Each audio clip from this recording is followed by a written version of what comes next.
Olá, programa Memórias do Poder Legislativo, idealizado pela Associação dos Parlamentares do Estado de São Paulo. E hoje nós temos o prazer em receber Valdir Ferreira, que é escritor, empresário e ex-assessor parlamentar nesta Casa de Leis. Também foi subprefeito de Capela do Socorro, na zona sul da capital. Bem-vindo ao estúdio da TV Alesp. Falávamos no primeiro programa da sua atuação como subprefeito, hoje prefeito regional, né, que chamam? Sim. Mas a gente no programa anterior chegou a citar o programa de calçadas, né, que melhora muito a autoestima lá da população do entorno e a questão de saúde. Mas eu queria falar primeiro da questão das calçadas. Parece que faz toda a diferença quando a via é bem calçada, parece que aquilo dá uma identidade, né, para as pessoas.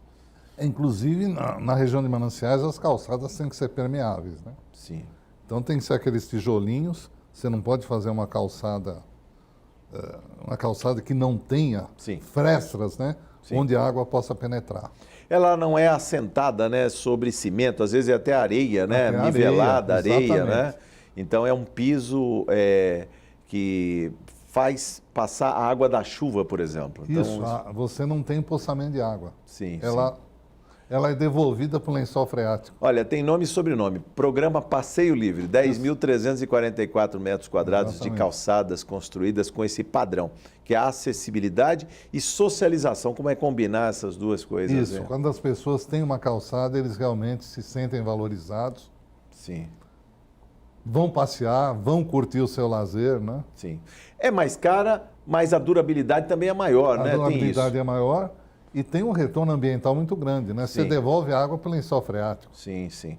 E nesse caso, quando ela precisa de algum reparo, basta repor o bloquete. Exatamente. Quer dizer, até para fazer a manutenção acaba ficando mais barato. Exatamente. Que faz toda a diferença. E é bonita, né? Bonita, né? Já é outra coisa, né? Outra coisa.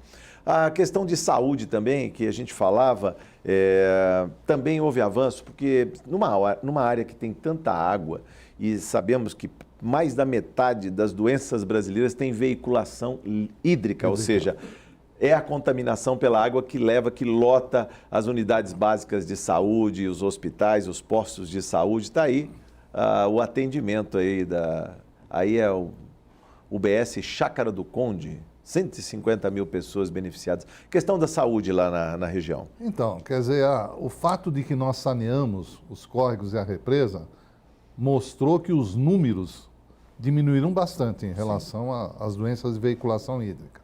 Agora, a Secretaria da Saúde, em princípio, é a responsável, e não a subprefeitura. A subprefeitura, sim. Mas nós tínhamos uma grande articulação com a Secretaria da Saúde.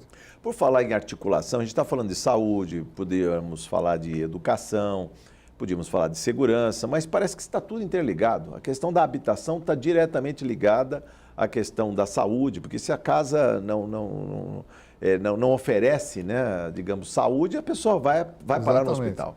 Nós fizemos, inclusive, programas interessantes com a Secretaria da Saúde.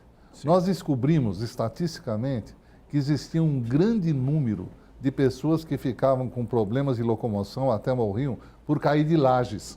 Cair de laje? O pessoal fazia churrasco nas lajes. E aí nós fizemos uma grande campanha para o pessoal colocar gradil nas lajes. E conseguimos uma diminuição. Gradil nas lajes. Gradil nas lajes. E conseguimos uma diminuição do número de pessoas afetadas aí pelas quedas. Sim. Parece bem. Outra coisa, naqueles locais as lajes tinham fios de alta tensão. Aí os acidentes também aconteciam. Os acidentes aconteciam. Fizemos um grande problema de aleitamento materno. São todas ações ali que ações de articulação da subprefeitura com a Secretaria de Saúde. Bom, você já falou no programa anterior sobre a boa memória que ficou desta administração em Capela do Socorro, que é uma vasta região, praticamente 9% da cidade de São Paulo, né?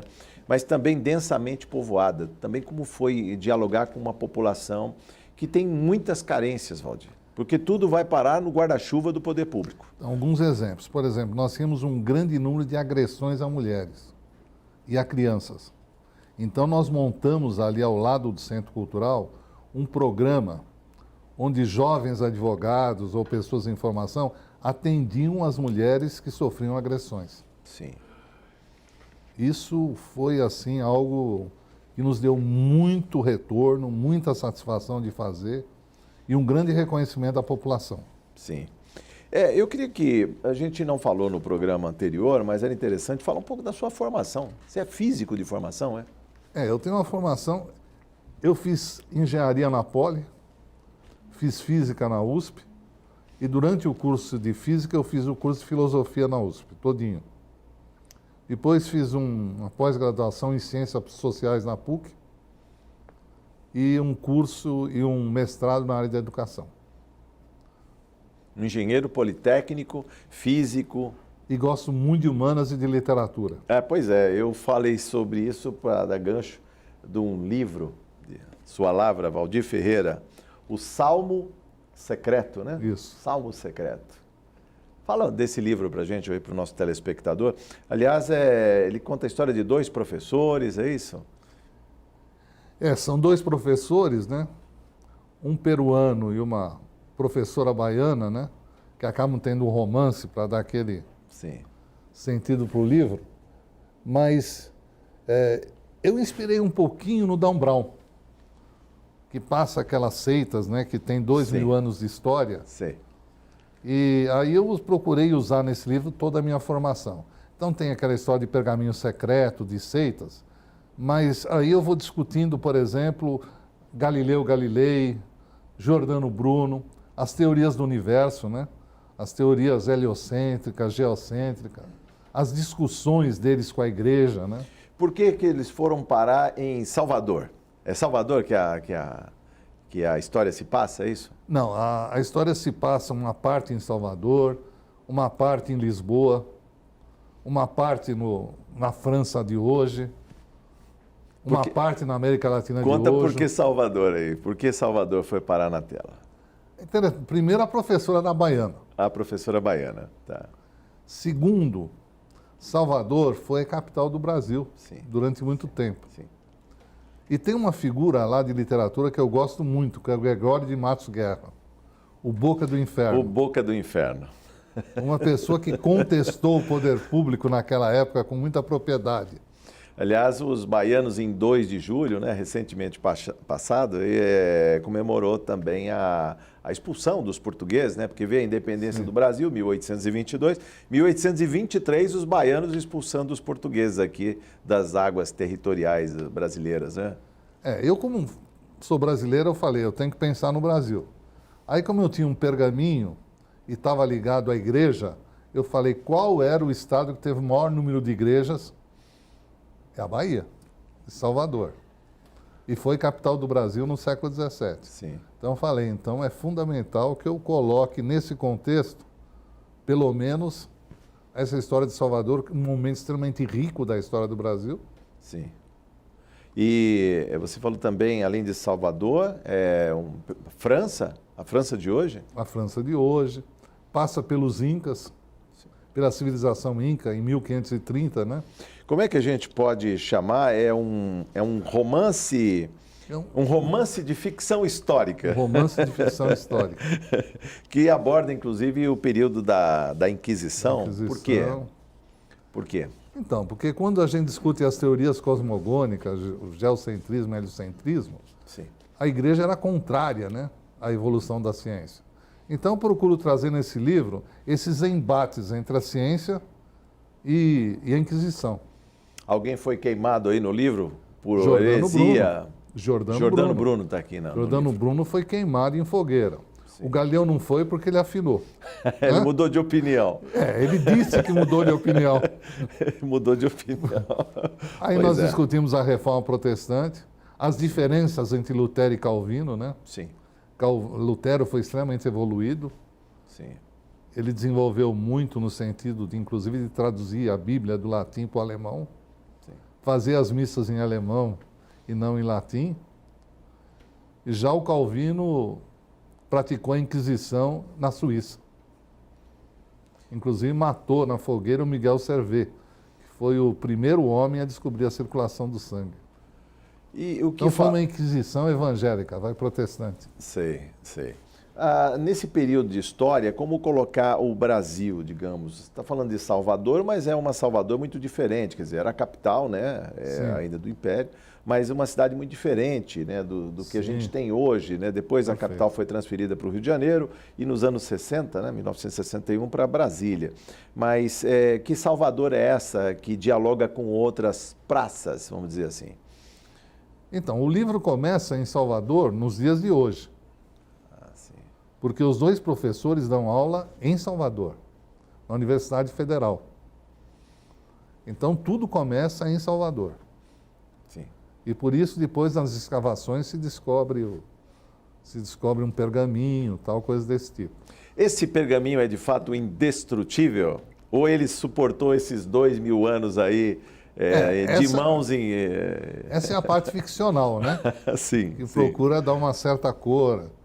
Então fica uma dúvida o tempo todo, né? O rei Davi recebeu esse pergaminho. E então está aí uma mensagem do pergaminho, que inclusive fazia uma certa crítica à forma atrasada da igreja, tudo isso. E esse pergaminho fica sempre a dúvida. Ou ele foi revelado por Deus ou por extraterrestre. Então fica uma certa dúvida. E a busca desse material indestrutível? Então, e o pergaminho era feito com material indestrutível.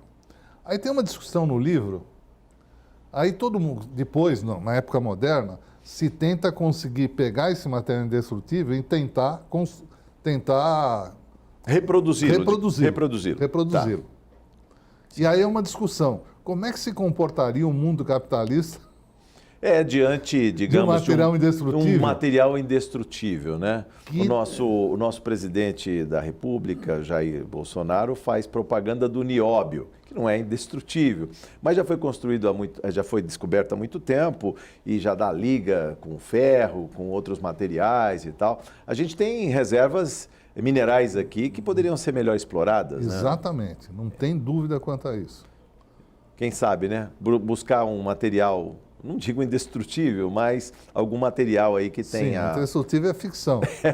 Pois é. Mas a ficção sempre remete a determinadas realidades, né? Sim. É uma forma, uma metaforma, Sim. de você chegar na realidade. Mas também mostra no Brasil que produz esse tipo de material que tem, né, reservas, e muitas vezes não faz o uso final, não tem o valor agregado. Posso falar aqui também do grafeno, que vai para fora do Brasil e volta sob forma de telas de celulares, por exemplo, né? Como fazer o Brasil buscar na ciência? Eu estou provocando um físico aqui, viu? Estou provocando um físico e empresário. Como a gente pode beber na fonte aí da ciência, da pesquisa? Parece que é até um retrocesso quando se fala, por exemplo, mesmo na política, na movimentação e muita ideologia. Esse é o grande problema, né, das trocas, né, do comércio exterior em relação aos países do terceiro mundo.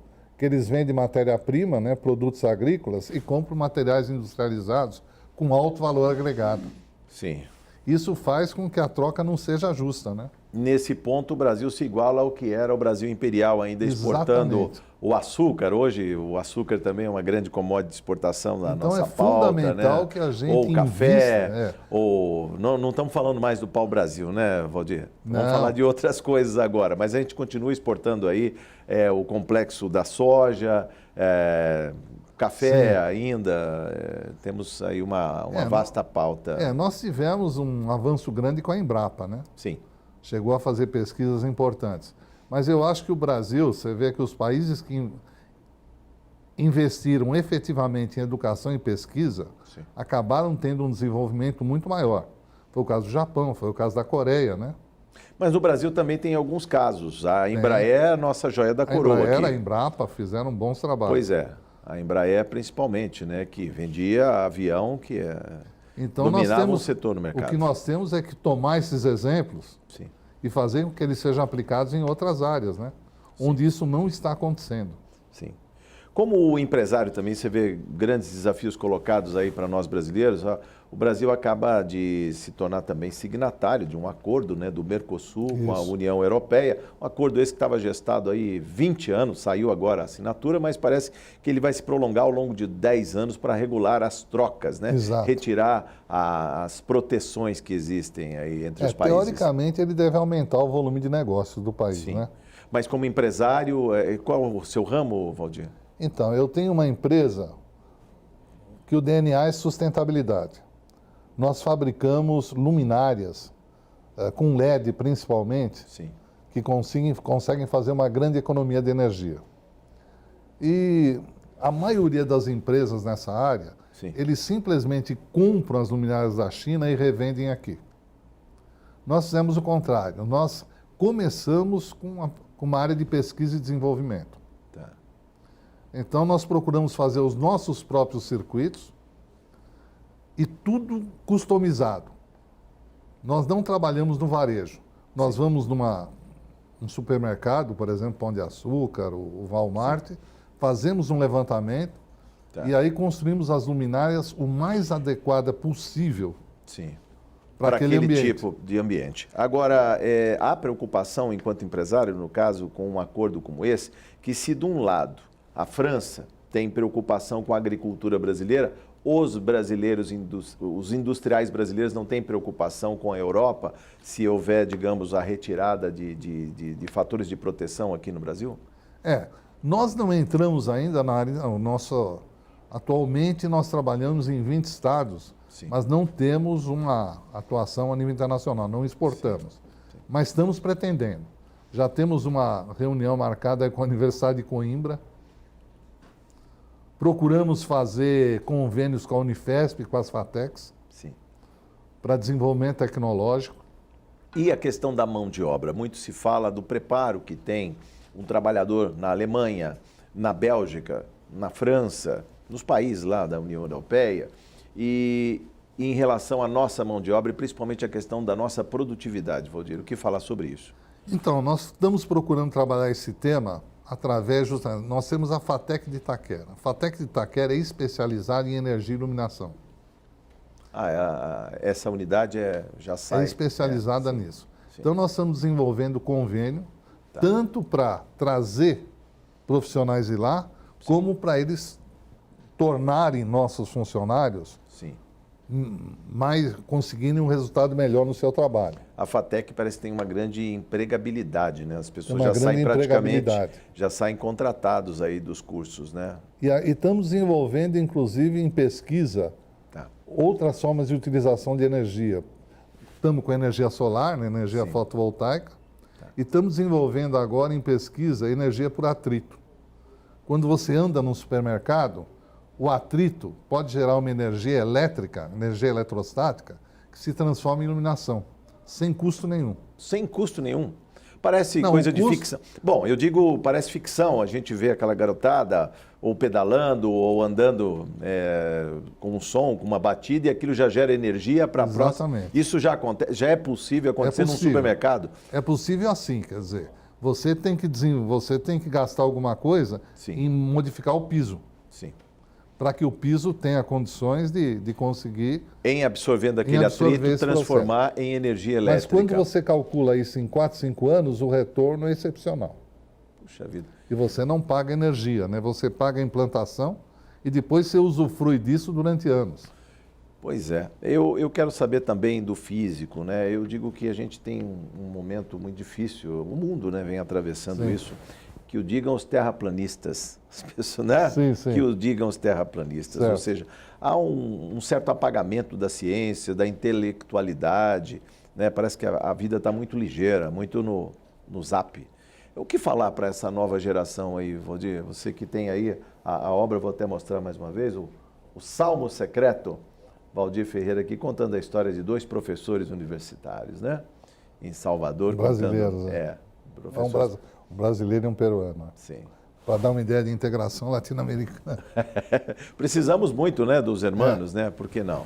Mas conta aí como é que está a questão das pessoas formadas. Por exemplo, um físico formado hoje, né? Como ele faz, hein? nesse Brasil? Um físico formado hoje, ele tem duas alternativas. Ou ele vai dar aula, e você sabe como são os salários e as condições dos professores, Sim. ou ele vai embora do Brasil. É mesmo? Nós já tivemos momentos muito melhores da pesquisa. Da pesquisa, da na área de física. Aqui. física. O tempo que eu fiz, nós tínhamos, na cidade universitária, um instrumental de pesquisa, uma participação da população, o SPC, Sociedade Brasileira para o Progresso da Ciência, Sim. que tinha assim, uma grande articulação internacional, congressos frequentes. Sim. Isso caiu Se ultimamente. perdeu por quê? O que houve? Nós perdemos o bonde da história, Valdir, nesse ponto? Você que conhece tão bem, até porque é engenheiro politécnico, estudante da física, quer dizer, Eu acho que perdemos para onde pouco. vão os nossos cérebros? Estão indo para a Alemanha, estão indo para os Estados Unidos, estão indo para diversos países da Europa. Por Isso- falta de possibilidades é. aqui no Brasil. Por falta de possibilidade, por falta de locais onde eles possam desenvolver sua pesquisa com mais propriedade. Puxa vida. Porque nossos centros universitários perderam um pouco o pé de tudo isso. Isso vale para exatas e humanas, né? Para humanas também. Aliás, a sua pesquisa vai muito, né? Tanto a literatura, né? Por conta da humanidade. Fala um pouco da literatura também, já que eu mostrei o seu livro aqui, O Salmo Secreto. Como é isso na cabeça do físico, do engenheiro politécnico? Então, eu tenho a impressão que a literatura, ela te dá condições, porque a realidade ela não separa exatas e humanas. Isso é uma separação didática, pedagógica. Os fatos do mundo se apresentam interligados, né? Em termos humanos, em termos de exatas, em termos geométricos, Sim. em termos matemáticos, físicos. Então, para você ter uma visão da realidade, você precisa ter, acho que uma visão mais inteira de tudo isso. Sim. E a literatura, ela tem um papel extremamente importante em mostrar como isso se dá a nível da vida do homem, a nível do subjetivo. Sim. Nós não somos só objetivos. Nós temos uma vida subjetiva. E a literatura, ela tem uma capacidade de síntese do momento histórico que a gente vive, do que está acontecendo naquele momento e da subjetividade, da maneira de ser das pessoas. Ela cria uma síntese que nenhuma ciência consegue ter. Eu, por exemplo, gosto muito de um escritor chamado Thomas Mann. É um escritor alemão, que inclusive a mãe dele era brasileira. E ele tem um livro chamado A Montanha Mágica. A Montanha Mágica. É um livro que eu gosto muito. E nesse livro, por exemplo, nós temos uma discussão entre um jesuíta e um modernista italiano. E quem ganha a discussão? O jesuíta. defendendo a Idade Média. Ele disse, na Idade Média, as pinturas eram murais. Era para todo mundo. Era para todo mundo, é. Não era meia dúzia de marchand.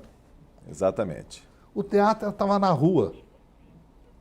Tá. E as pessoas, aí ele entra no subjetivo e diz, as pessoas eram mais felizes. Porque na Idade Média as pessoas tinham famílias bem formadas, Sim. tinham uma coletividade. Sim. E hoje, no mundo moderno, as pessoas estão se individualizando excessivamente. Eu falei do livro, mas você também escreveu uma peça de teatro, né? Sim, uma peça Uma peça de teatro aí, que também homenageia, né? É o Vermelho e o Negro, né? Vermelho e Stendhal. Negro, baseado num livro de Stendhal. De Stendhal. Muito bem. Mas, além de Thomas Mann, eu tenho que lembrar aqui Fernando Pessoa. Vamos ver uma frase aqui de Fernando Pessoa. Já estamos encerrando essa nossa conversa aqui no programa Memórias do Poder Legislativo, mas eu chamo Fernando Pessoa em O Eu Profundo. Tenho pensamentos que, se pudesse revelá-los e fazê-los viver, acrescentariam nova luminosidade às estrelas, nova beleza ao mundo e maior amor ao coração dos homens. Estava no final da sua prestação de contas lá, mas eu achei importante destacar e fazer um link com o seu livro. O que falar dessa frase hoje? Eu estava na prestação de contas lá em 2007, mas eu acho que ainda hoje é muito atual. O que falar dessa frase para a gente encerrar nossa conversa, Valdir? O nosso grande patrício aí, o Fernando Pessoa. Fernando Pessoa. Acho que ele traduziu assim com imensa propriedade, né, questões fundamentais. Ele diz, por exemplo, tudo vale a pena quando a alma não é pequena. A alma tem que ser generosa, ela tem que abarcar o mundo à nossa volta. Nós temos que sair do nosso ego, né? Pois e pensar que você não consegue ser feliz sozinho. o seu entorno, se o seu entorno não estiver bem, você não está bem também. Então você tem que ser um cidadão, tem que ser uma pessoa que se preocupa com o coletivo, que se preocupa com as pessoas à sua volta. Que é um pensamento cristão, mas também é um pensamento filosófico. E ele trabalha muito com isso, né? Espero que eu tenha conseguido retirar alguns pensamentos seus capazes aí de acrescentar nova luminosidade às estrelas, mais beleza ao mundo e mais amor aí ao coração dos homens aí. O que faltou dizer, Valdir, para encerrar nossa conversa? Eu acho que a gente poderia terminar dizendo aquilo que você falou. Nós temos hoje uma geração que está perdendo a profundidade. Com essa questão do Zap, com essa comunicação virtual e rápida, estão deixando de ler, estão deixando de pensar as coisas com profundidade. Porque leem o dia inteiro, né? E responde com figurinhas. Sim. E tem um vocabulário extremamente restrito. E a questão do vocabulário restrito não é acadêmica. Sim. Para você expressar a sua visão de mundo, para você e para as pessoas, você tem que ter um vocabulário mais rico. Claro. Então, acho que nós tínhamos que deixar aí uma mensagem essa juventude que está aí, que procurem ler um pouco mais, que procurem deixar o Zap, deixar o celular, ler um pouquinho mais, se interessar pelo que tem à sua volta, né? Pensar o que é melhor para o mundo, para as pessoas. E eu tenho certeza que eles vão ser muito mais felizes do que são hoje, se fizerem isso. Assim seja. Valdir, muito obrigado por sua entrevista. Foi um prazer conversar com o senhor. Igualmente. Nesse programa Memórias do Poder Legislativo, que você também vê e revê na nossa programação na TV Alesp no YouTube. Muito obrigado por sua audiência e até a próxima oportunidade. Eu espero você.